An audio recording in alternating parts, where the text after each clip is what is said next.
Dodoma, na mimi kwa hivi sasa nipo hapa Sabasaba na nimekutana na matawi mawili ambayo yapo kwa pamoja. Tawi la Simba Sabasaba Dodoma, wekundu wa makao makuu, lakini pia nikutana na tawi la Young Africans, wote kwa pamoja wananchi wa Sabasaba. Gazeti linasema kwani nyie mnafelije? Simba ya Al Ahly yaichakaza Mtibwa Sugar, lakini pia Mkoko atema nyongo Yanga, afichua ishu ilivyo kambini, Arteta apata mzuka mpya, ikiwa ni taarifa ambayo imeandikwa katika gazeti hili, gazeti la michezo. Lakini pia jana tunakumbuka Simba wamebuka na ushindi wa mabao 5-0 dhidi ya kikosi cha Mtibwa Sugar, mchezo ambao ulichezwa pale Dar es Salaam katika uwanja wa Benjamin Mkapa. Na kama kawaida ilipo meza ya magazeti, kilipo kijiwe, wadau mbalimbali huwa hawakosekani. Hawa ni utana wadau. Mambo vipi bro? Fresh. Uko vizuri? Niko poa. Bwana, kwanza tuanzie jana. Simba 5-0 na Mtibwa. Mtibwa kama siku hizi imetepeta hivi. Sio wametepeta. Ni kwamba wamekutana na kitu kizito. Ila hawajatepeta. Mtibwa ni wale wale. Ila tuseme wamekutana na kitu ambacho sio saizi yao.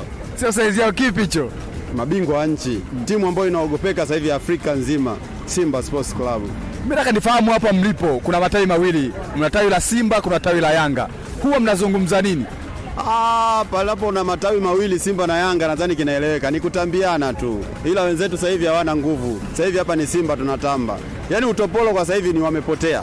Wengi wamejificha, hata jezi hazionekani, kwa hiyo huwezi kuwaona. Wamekimbia, wangu hapa, wacheki hapa. Wanakimbia wote. Wamekimbia wote utopolo. Bali wanaona mziki mnene. Wanaona mziki wale pale yule kule. Lakini umeona kosi la Yanga lile ndio linaongoza ligi. Hamna lolote. Hamna lolote utopolo. Wanaongoza michezo. Hamna lolote. Michezo.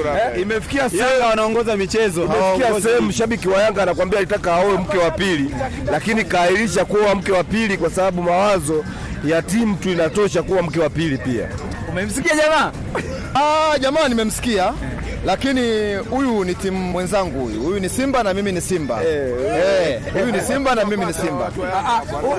Wewe mbona unasikia ulikuwa Yanga Muyama? Ngoja nikwambie ndugu yangu. Kwanza watu wa Yanga hapa wanaogopa sasa hivi. Hapo waga wakai. Unaona hapa wenyewe wamepandisha bendera yao. Hii hapo bendera yenyewe wamepigwa. Bendera yenyewe imepandisha bendera bovu, bendera imepauka. Kwa kweli kiujumla hapa ina miezi hapa hata ukisubiri siku ya pili leo. Hata ukisubiri mtu mwingine atakaye kuja baada atakuwa ni wa Simba. Kwa hiyo Yanga hapo waga wanakuja kwa kuvizia. Na ni wengi. Wewe mtu jana ameshindiliwa goli 5. Jana mtu ameshindiliwa goli 5. Unafikiri utawaona hapo? Na kwa sababu ndio maana waliambiwa kama mnaona Mtibwa wanaonewa basi waingie wao na wenyewe wakafanyaje? Wakacheze. Uso bana. Kwamba utaratibu uliopo pale ni huyu hapa bwana wa Yanga. Huyu wa Yanga kaja bana. Hebu kuzungumza naye bana. Mambo vipi bro? Bwana safi. Uko vizuri? Uko vizuri. Wanasema hapa Yanga mmekimbia kabisa, mnakuja kwa machare. Kimbia wapi? Watu wako kwenye mishughuliko yao. Watu wanapakia abiria wanaenda wanarudi. Mwananga mwingine huyu hapo yuko karibu. Sio kama tunakimbia. Tunakimbia wao kama nini? Wao ni watoto wetu, wametoka kwenye babu wetu. Unaona? Mtoto anapokuwa sija akamdharau babake. Babake ni babake, sikio alizidi kichwa. Hata siku moja hakuna sikio litazidi kichwa. Hao ni watoto wetu, wametoka kwenye babu wetu. Lakini unaionaje timu yako ya Yanga inaongoza ligi alama 51, Simba wana alama 49, tofauti ya alama 2. Kama mueleweki hivi, kama mna mchecheto pale juu hivi sasa Young Africans. Sio kwamba tuna mchecheto. Si mwaka jana tumetoa wachezaji wote. Tukaanza kutafuta wachezaji wengine wapya. Baada ya kutafuta wachezaji wapya, wamekuja wachezaji wapya kwa ajili ya kujenga timu. Sisi bado tunajenga timu. Wao wana msimu karibu mitatu wana wachezaji wale. Kwa hiyo ina maana kwamba sisi Yanga bado tunatengeneza timu, sio kwamba sisi tumekimbia, hatuwezi kukimbia. Ile ni timu ambayo inajulikana. Kwa maana wenyewe mkimbia hapa. Sisi hatuwezi kukimbia timu inajulikana. Sisi bado tunajenga timu. Na ndio maana kuta tunabadilisha makocha, bado tunajenga timu. Kocha tunabadilisha kwa ajili ya kuja kuangalia uwezekano wa kuja kukaa sawa na wachezaji na kocha hawezi kukaa sawa. Naomba nikukumbushe kitu. Engineer Hersi Said alisema kwamba msimu huu msipochukua ubingwa aulizwe yeye. Ni kwamba sikilize. Mpira sio sana mchezo mwingine. Mpira ni vita. Unapoingia uwanjani unaenda kupambana sana vita. Tumepambana msimu wa kwanza. Msimu huu tumepambana nani awamu ya kwanza hii. Tumetoka bila kufungwa sisi. Na ukumbuke kwamba tulifukuza wachezaji wote mwaka jana. Msimu wa mwaka jana tumetoa wachezaji, lakini tumepambana. Awamu ya kwanza tumetoka bila kufungwa. Mambo ya pili, watu tumetoka kwenye mapumziko bado hatujakaa sawa. Japo tutapoteza ubingwa, lakini tuko kwenye nia kujenga timu, sio kwamba tunataka sisi tuchukue ubingwa. Sisi bado tunajenga timu. Mapumziko ni kijiji. Mapumziko ni kijiji. Kwa hiyo kama wao walikuwa mapumziko, sisi tulikuwa mkoani. Wewe tulikuwa chome ongea. Usije kaingilia maongezi yetu. Mwenzetu huyu hapa mwingine. Hii ni moja ya story, ni moja ya story. Hapa sisi ni zamu yetu kuongea. Hapa tupo kwenye story, hadi tupata maana ya watani wa jadi. Au sio bana? Hii ni watani wa jadi. Kwa inafahamika. Hawa mabwana huwa wanaogopa hata kuongea. Sasa mapumziko, kuna mapumziko gani yanayotokea hapa? Hiyo mechi. Bana tuchelewe. Bana huyu hapa huyu ni kelele wa Yanga. Wanasemaje mashabiki wa Simba? Wanasema Yanga hii na Yanga ya Zahera, bora Yanga ya Zahera. Inategemeana na wao muono wao, lakini mimi niseme ukweli tu kwamba mimi ni shabiki wa Yanga, lakini timu yetu ina shida kidogo. Kuna vitu ambavyo vinahitajika, tusiongee sana ushabiki, tusiongee sana kwa jazba, kuna shida ipo. Hakuna muunganiko unaweza kukaa msimu mzima. Sawa? Na hapo sasa tunataraji tena, engineer amesema subiri tena tutafanya tena usajili. Sasa usajili gani? Msimu 2020 tumefanya usajili wachezaji 17. 2021 tena tukafanya tena usajili. Sasa hii kidogo ile inatupa mashaka. Ukiangalia wachezaji mmoja kimwangalia Kisinda, Mkoko, Faisali, Yakuba, Lamine Moro, Yasini, Kibwana, kikweli unaona ni wachezaji ambao kidogo wana uwezo. Lakini je, unapoenda performance uwanjani uko shida. Saido magoli juzi alikosa yale matatu yale. Sasa kifuata moja au hata mawili afunge basi. Yaani unaona vile kuna mgomo fulani hivi. Kwa hiyo unamnapigia vitu tuseme ukweli. Sawa, ni kwamba timu yao kweli imeiva. Wanakutana na timu za kila nchi. Al Ahly, Civita, Limeriki, unaona? Wanapata changamoto kubwa. Sisi hatupati changamoto za timu za nje. Sisi tunapata changamoto za timu humu ndani. Tunakamiana nini, sawa? Sasa ile kukamiana na wewe kama bado hujajiongeza, ndio hivyo unashangaa unatoa sare, yani mpaka machozi yanakutoka. Bana, huyu ni mtu ambaye mojawapo alishawahi kuvaa t-shirt ya jezi ya Simba. Kwa kusema jamani, mkifunga Al Ahly mimi nitavaa t-shirt ya Simba kutwa nzima, na ni kweli alikuwa. Kwa hiyo huyu ni moja ya watu ambao wanaelewa ni nini maana timu yao inavyoyumba. Ila kuna watu hawaamini. Sasa kama huyu hapa anakuambia kwamba timu ipo kwenye matengenezo. Huyu anakuambia kasajili 2019-20 wamesajili wachezaji 17. Wakafukuza wote. 2020-21 wamesajili wachezaji 50. Wote. Sasa ndio tuambizane hapo. Walikuwa sasa kutengeneza timu, utatengeneza timu kwa kusajili wachezaji 17. 17. Leo Simba hii Simba msimu uliopita imeacha wachezaji zaidi 4, nadhani Kotei, Okwi. Ndugu mtangazaji, mimi nasema hivi, tuliwaambia sawa kwamba wacha inyeshe tuone kunakofanyaje, kunakovuja. Unaelewa? Tuliwaambia mapema kabisa kwamba acha inyeshe tutaona inavuja wapi. Sisi wakati tunapanda ndege tuenda kutoka kimataifa wanaongoza ligi, walikuwa wanatucheka sana. Sasa hivi tunachukua. Mwanaume karudi, amekuja kwa spidi, wanamuona tayari mwavia shingoni, wanaanza kujifanya wananyongonyea. Wanyongonyee, wasinyongonyee. Kipigo kiko pale na sisi hatuwaonei huruma. Meza magazeti tu, shukrani za pekee niwashukuru sana KFS Security ambao wao wameniwezesha kufika hapa Dodoma, lakini pia na mikoa mingine ambayo nitaenda. KFS Security ni kampuni ya ulinzi. Kwa huduma zaidi wakwambia karibu tukuhudumie kwa namna tofauti na ulivyozoea, lakini piga simu namba 0752737616 muda wowote, nasi tunakusikiliza na kukuhudumia kwa haraka. Asante sana KFS Security, na kutoka hapa makao makuu ya nchi Dodoma, mimi ni Nasibu Mkoma, hili Game Clouds FM. Kwenye BTE ya Super 4G. Speedy kasi ya kasi. Speedy kasi ya kasi. Super Airtel 4G on namba moja, aina kuload ni moja kwa moja, stream download upload mara moja. Speedy kasi ya kasi aina kungoja, na unaweza kupiga speedy kama kasi ya kasi, ongeza kasi kwenye mtandao kasi. Super Airtel 4G, kasi ya kasi ongeza kasi kwenye kasi. Super Airtel 4G. Jipige picha na kuzitumia kule IG, Snapchat, TikTok mpaka FB. Chochote unachotaka kukifanya kinawezekana kama ukiwa Super Airtel 4G. Pata kasi ya kasi, download bila wasiwasi, kuna cha kukwama wala kusimama katikati. Check tu mazagazaga na wataka kutazama na kudownload kwenye mitandao. Ukitaka kufaidi maspidi kama mimi, wewe mia tu Super Airtel 4G. Ni kasi juu ya kasi. Jiongeze kwenye Airtel Super 4G ili uperuzi, kustream na kudownload kwa spidi zaidi. Airtel, the smartphone network. Aisee Michael, ile bata ya mwisho wa mwaka naona kama imejirudia tena hivi. Kwa nini? Wewe huoni kitu cha biriani kilivyotulia? Sahani ya pili ujue na ndo inaishia. Kumbe na mimi nimeshamaliza sahani 2 hapa. Mimi nilikuwa na kucheki tu unavyolamba vidole. Sasa mbona burudani nakata mapema? Michael, ukijiunga na DSTV leo kwa bei sawa na hiyo biriani, utafurahia vichekesho, michezo ya kuigiza, tamthilia na chaneli mbalimbali kwa saa 720 za burudani mwanzo mwisho. Ukiwa na DSTV, kuna mengi ya kuenjoy kwa kiasi kidogo zaidi ya unavyofikiria. 2021 ni mwaka wako, ni wakati wako na DSTV. Ni kuanzia shilingi 19,900 tu. Pakua app ya DSTV kuburudika zaidi wakati wowote, mahali popote. Vigezo na masharti kuzingatiwa. Jina langu ni Gea Habib na kupitia heka zangu nimezunguka sehemu nyingi sana kuchukua habari, lakini sehemu zote hizo jambo moja nililoligundua, kuna umuhimu wa kutumia fursa zinazojitokeza ili tuweze kujiinua kiuchumi na pengine kubadilisha maisha yetu kiujumla. Sasa mimi sio mchoyo, hapa nina fursa ambayo nataka nikupe wewe ili iweze kukusaidia. Kujua zaidi kuhusu fursa ninayoitoa, tembelea katika kurasa zangu za Facebook na Instagram kwa jina la Timu Gea au piga simu namba 0659 070 070. Halafu ulizia fursa anayoitoa Gea. Cha kuongeza tu, usisahau kukutana na mimi saa 3 usiku kila Jumatano hapa Clouds TV, ni kubadilishie maisha yako. Hakika nakwambia raha ya kuzungumza vizuri lugha ya Kiswahili ni pamoja na kujua maana baadhi ya maneno yake yanayotafsiriwa vyema na mhariri mwandamizi kutoka Baraza la Kiswahili nchini, anaitwa Oni Sigala. Neno piwa linatumiwa sana na baadhi ya vijana. Kana shangaa kweli kweli, hili lina maana gani? Nimelileta mezani mwako ulidadavue. Neno piwa.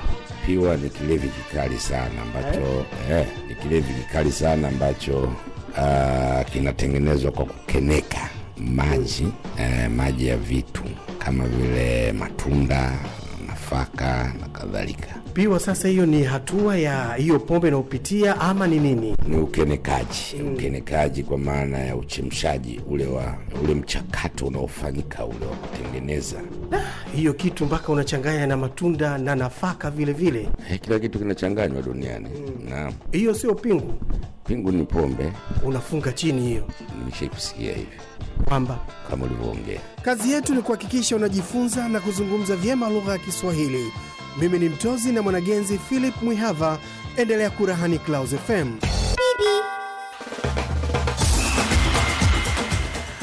Bwana, kuelekea katika kilele cha Malkia wa Nguvu 2021, wewe mdau, mtu ambaye ungependa kusimama na mama, basi tunakukaribisha katika siku ya kihistoria ambapo tuzo za Malkia wa Nguvu zitatolewa. Unajua kwa mwaka huu wakina nani watavikwa taji la umalkia?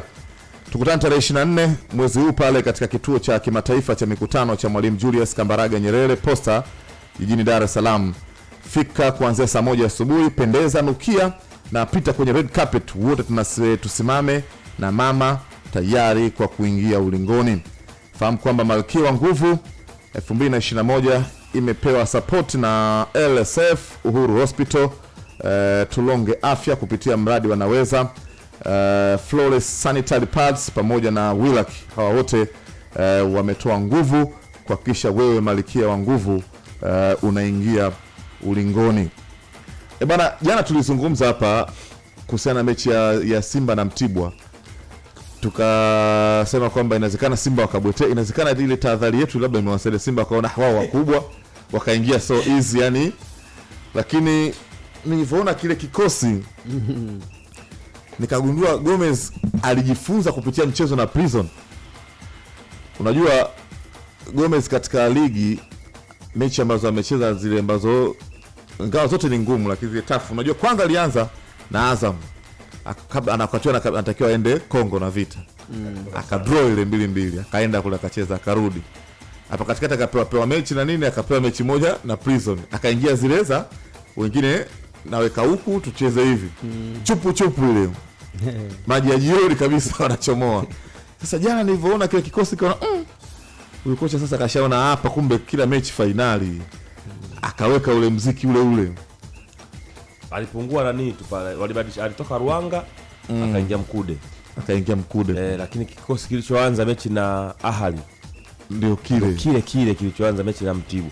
Na yawezekana hiyo tofauti kama Ruanga asingekuwa na kadi 2 za njano kwenye mechi na Ahali ambayo Simba nafikiri waliamua kuto risk kwamba wangecheza ile game akapata kadi nyingine, ina maana automatically angekosa mechi ya robo finali. Kwa Simba wakutaka kurisk, ikabidi wampumzishe wapate uhakika kwenye robo finali, wapate wao na uhakika kwenye robo finali. Of course walishafuzu, si ndio?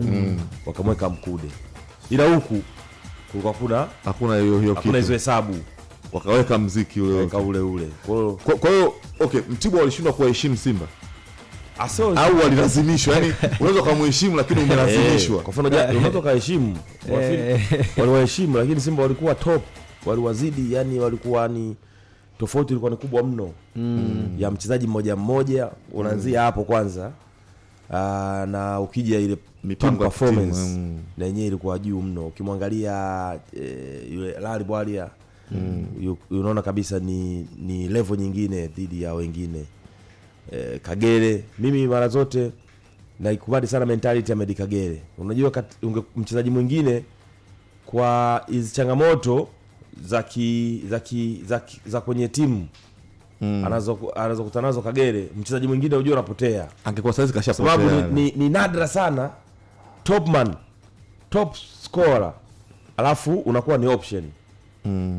Naona sasa hivi kwa Manchester City wana strikers wawili top kabisa, wale Jesus na Aguero, lakini kutokana na mipangilio na mifumo ya timu ili kupata matokeo wanaona kuwa na mshambuliaji sio kipaumbele.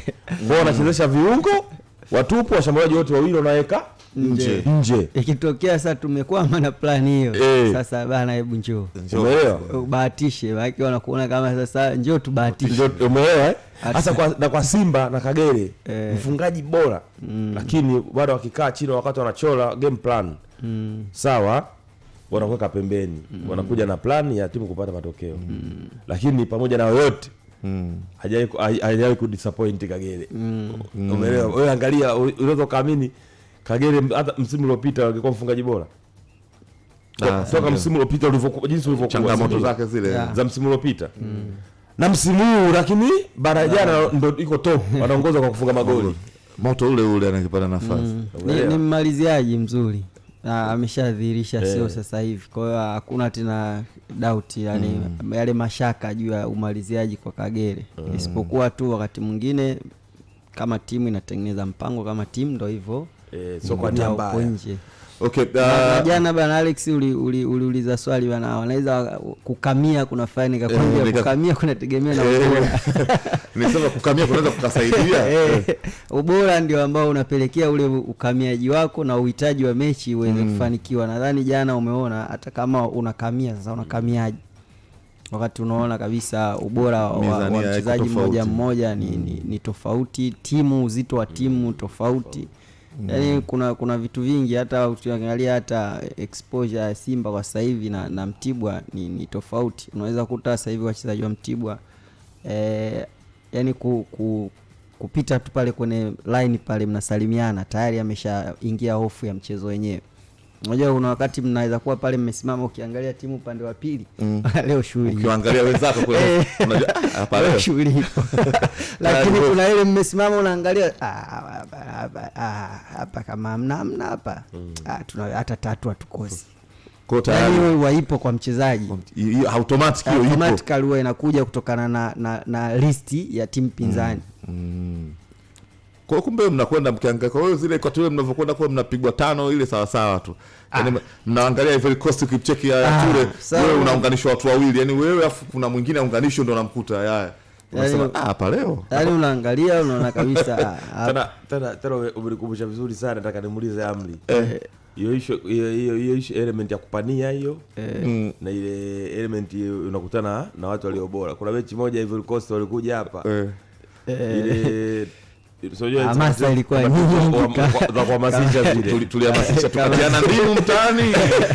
Eti watu wote tukawapiga. Akakwambia jana bado, akamwambia ndio hii Tanzania. Ila katika hili wewe ulichange na zote kuna Algeria hata ile. Sema ile sema ndio ilienda sana mbali. Ile 4-2. Mwalimu Kibondo ndio alipiga tangazo ile. Mwalimu Kibondo alipiga tangazo. Ukasema mimi Mtanzania lakini kwenye hili nasimama football.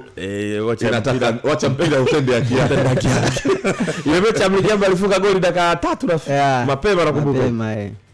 Baadaye wakati mnawatangulia wale mabwana wale mliona mateso yake. Kuna moment nafikiri mlianza kufunga wakaja wakarudisha wakafunga la pili. Wakafunga mkasawazisha. Ulimwengu akasawazisha. Alafu ikaje wale ndaka ile moment wakitaka jambo lao wale nyewe hiyo mechi nakumbuka Gevinho alikuwa anakimbia yule bwana. Yaani alikuwa anakabana na Erasto, alimkimbiza vibaya. Lakini sisi wachezaji tulikuja kushangaa baadaye washabiki vyombo vya habari wakisema Erasto ni mchezaji mbovu. Yaani sisi tulikuja kushangaa. Anasema kwa yule jamaa ngimzuiaje. Yaani ana mwendo wa hatari. Kama kuna goli moja alikuja kumsetia nani striker alikuwa nani Swansea City. Wilfred Bony. Jamaa alianzia katikati hapa. Akaondoka sio alikuwa ni Ngasa akaondoka naye. Ngasa kapelea akaja Erasto akaondoka naye. Kapelea akatoka ndani. Wote wanakimbiza wanaachia. Katoka ndani na katiza kutoka katikati. Kafika pale akapishana naye. Akaja tu akamsetia Boni akaplace. Sasa wewe ukiwa uwanjani mle huwezi kumlaumu hata mwenzio. Hamwezi kulaumia. Hauwezi kwa sababu unaona ile alialisa pale angefanyaje. Na sasa mtu katoka shot katoka huku kakatiza usi ndo akampote. Lakini bado kapishana naye. Sasa nakumbusha kwa nini mkumbusha hii mechi? Mkumbusha hii mechi haitofautiana mechi ya jana ya Mtibwa na Simba kwa maana ya class ya wachezaji waliokuwa nao Ivory Coast kipindi kile na wachezaji wetu na class ya kina Kiemba na class ya kikosi cha Simba cha jana vis-a-vis klasi ya wachezaji wa Mtibwa jana. Kwa hiyo ukiwalaumu Mtibwa kwa kucheza goli 5 ukaenda kule kwa mfano ukaenda kuwashutumu wachezaji. Ndio anasema Kiemba. Sio sawa, unaweza kaona unaonea. Okay, jana baada ya mchezo kumalizika Tobias Kifalu ni msemaji wa Mtibwa. Anasemaje? Hebu tumsikilize yeye ambacho alichokizungumza. Niseme matokeo mabaya tu. Sote tumeshuhudia mchezo ambao umemalizika katika dimba la Benjamin William Mkapa. Naamini sisi kama uongozi kila kitu stahiki ziko sawa sawa kwa wachezaji. Na mwalimu ndio mwenye jukumu la kusema kwamba hiki sasa mmenitimizia na kwenda kuhakikisha timu inafanya vema. Tumefanya. Sasa sisi tumeajili wataalamu wa ufundi ambao ndio wenye zamana ya kusimamia kuhakikisha sisi tunapata faraja kuona Mtibwa ikifanya vema. Lakini kama unavyoona leo tumeweza kupoteza kwa goli nyingi. Hatujawahi kupata idadi ya goli nyingi kama leo. Goli 5-0 sio Mtibwa ile ambayo Watanzania wanaifahamu. Simba leo wametawala, tumewapa nafasi ya kutawala uwanja mzima.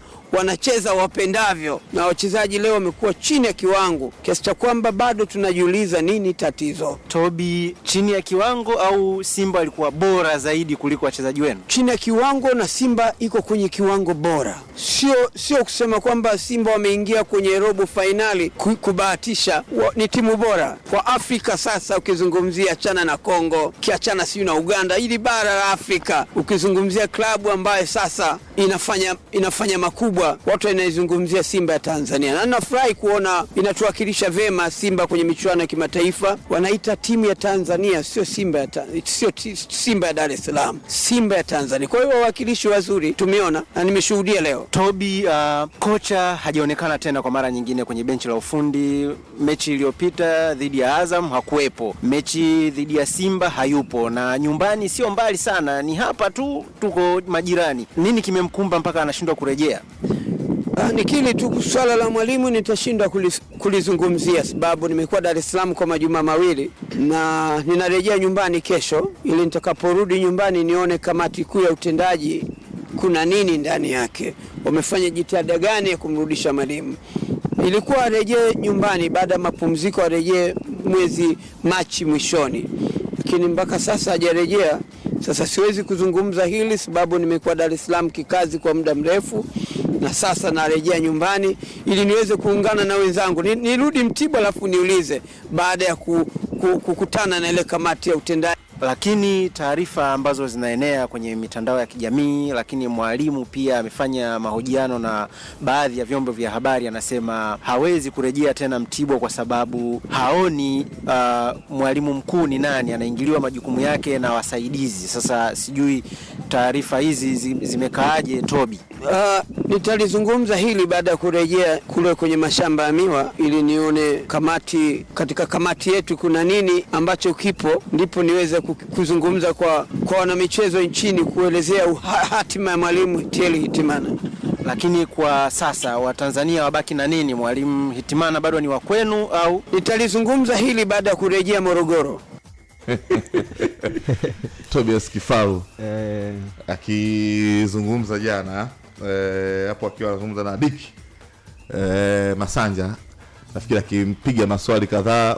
Swala la kocha kajaribu, yuko mbali na kituo cha kazi, hana taarifa rasmi atakaporejea, lakini naona kuna mahala amekiri.